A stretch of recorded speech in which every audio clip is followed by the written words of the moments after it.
울산 남구갑 출신 이재익 국회의원입니다.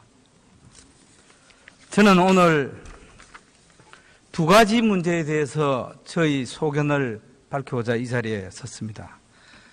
첫째는 국회의장의 의사진행 및 사회권과 관련된 사항이고, 두 번째는 2018년도 예산안 심의와 관련하여 국회 예산결산특별위원회의 무용론에 대해서 말씀드리고자 합니다. 본 의원은 개인적으로 19대 국회의원 재직 중에 현 정세균 국회의장님을 비롯한 몇몇 의원들과 일본의 조선통신사 모임에 참석하기 위해 함께 동행한 적이 있습니다. 그 당시 제가 받았던 우리 정세균 의장님의 인상은 참으로도 좋은 모습을 저는 보았습니다. 그런데 정세균 국회의장님은 국회의장이 당선된 이후에는 너무나도 다른 모습을 저는 보고 있습니다. 국회의장은 우리들이 뽑아준 의장이고, 그 국회의장의 권위는 우리 의원들의 존경을 한 몸에 받았을 때 더욱 빛날 것입니다. 지난 12월 5일 화요일 저녁은 정세균 의장이 처음 취임사를 통해 밝혀왔던 통합의 정치와는 너무나도 다른 모습이었습니다. 갈등과 분열의 상처를 치유하여 하나된 대한민국을 만드는 데 국회가 앞장서야 된다고 취임사에 밝혔습니다. 그런데 어떻게 국회 의석수 116명을 가지고 있는 제1야당이 의원총회 중에 있는데 본회의를 열어서 법인세법과 소득세법 두 건을 통과시켰습니다. 저는 1980년대 민주화운동을 한 사람입니다. 저는 참으로 그날 밤 이후에 잠을 잘 수가 없었습니다. 제가 많은 선배들 물어봤습니다. 이런 적이 있느냐고. 한 번도 없었다고. 분명히 의장님께서는 야당 대표에게 연락은 했을 겁니다.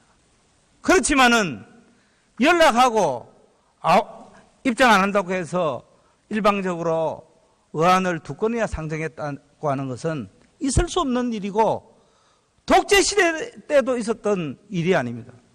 어떻게 이 일을 그냥 넘어간단 말입니까? 저는 정말 이 부분은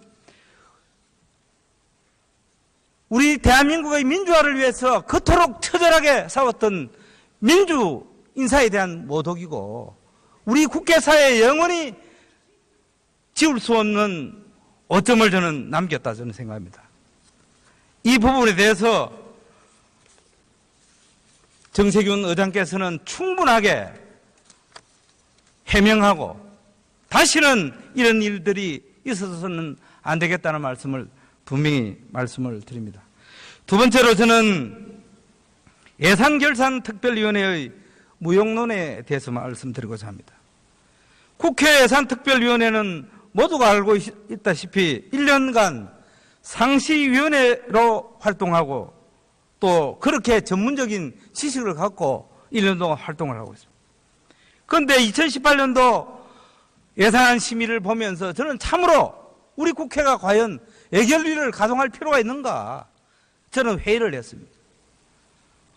국회 원내대표 정책위장들이 거의 다 예산안을 주물려 왔고, 그 뒤에는 거의 다 지도부가 뒷거래로 다 마무리해 졌습니다. 저는 이 국민들이 용서할 수 없다고 생각합니다. 특히 국민의당은 법인세법 인상, 혈세 공무원 정원, 또 중소기업 재정 혈세 지원 등 이런 부분에 분명히 반대했으면서도 막판에는 다 동의했습니다. 또한 얼토당도 않은 개헌 문제와 선거구제 이런 부분을 갖고 이거는 분명히 언론 또 아니면 이 문자 메시지를 통해서 다 공개가 됐습니다만은 이런 일들이 다시는 있어서는 안 되겠다는 말씀 드리고, 국회의 권위를 위해서도 우리 정세균 의장님은 다시는 이러한 일이 제발 되지 않도록 하는 재발 방지책을 본인께서도 구축해 주시고 또 우리 의원들도 대한민국의 국회의 본의를 위해서도 다시는 이런 일이 있어서는 안 되겠다고 하는 자성을 본의원도 하고 이 자리에 있는 여러 의원님 여러분들도 자성하는 그런 계기가 되어야 되겠다는 말씀으로 충정의 마음에서 한 말씀 드렸습니다. 네, 감사합니다. 네, 수고하셨습니다. 이채익 의원님 말씀 잘 들었는데 소수 의견인 것 같습니다. 다음은 울산 남구갑 출신 이채익 국회의원입니다.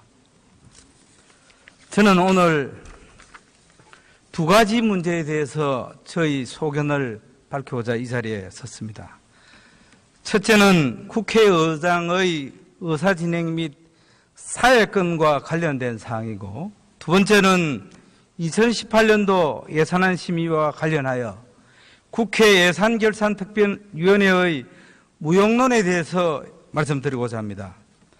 본 의원은 개인적으로 19대 국회의원 재직 중에 현 정세균 국회의장님을 비롯한 몇몇 의원들과 일본의 조선통신사 모임에 참석하기 위해 함께 동행한 적이 있습니다. 그 당시 제가 받았던 우리 정세균 의장님의 인상은 참으로도 상시위원회로 활동하고 또 그렇게 전문적인 지식을 갖고 1년 동안 활동을 하고 있습니다. 그런데 2018년도 예산안 심의를 보면서 저는 참으로 우리 국회가 과연 예결위를 가동할 필요가 있는가 저는 회의를 했습니다.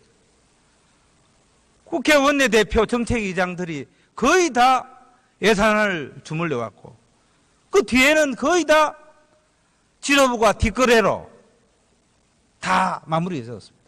저는 이 국민들이 용서할 수 없다고 생각합니다.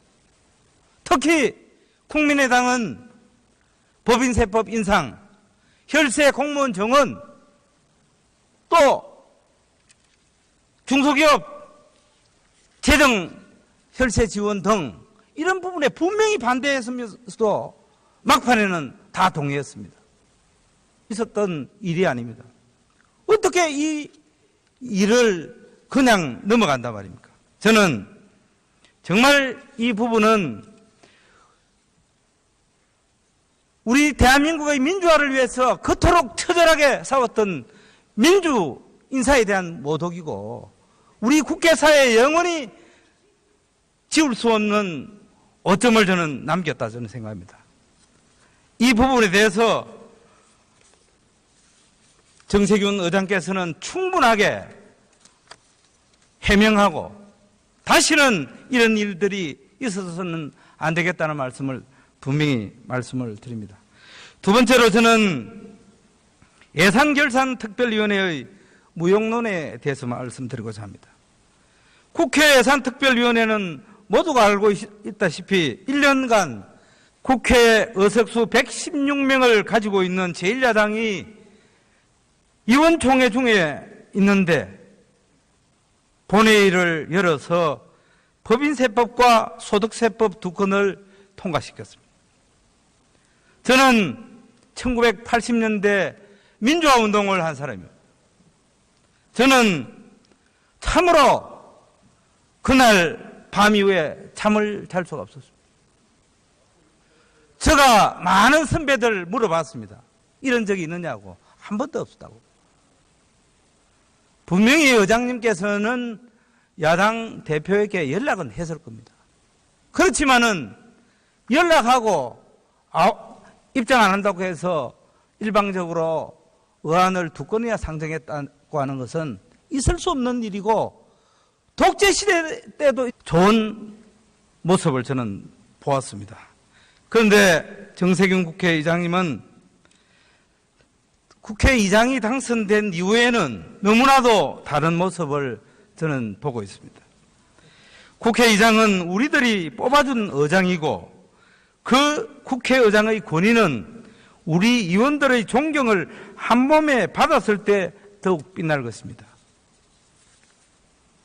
지난 12월 5일 화요일 저녁은 정세균 의장이 처음 취임사를 통해 밝혀왔던 통합의 정치와는 너무나도 다른 모습이었습니다. 갈등과 분열의 상처를 치유하여 하나된 대한민국을 만드는 데 국회가 앞장서야 된다고 취임사에 밝혔습니다. 그런데 어떻게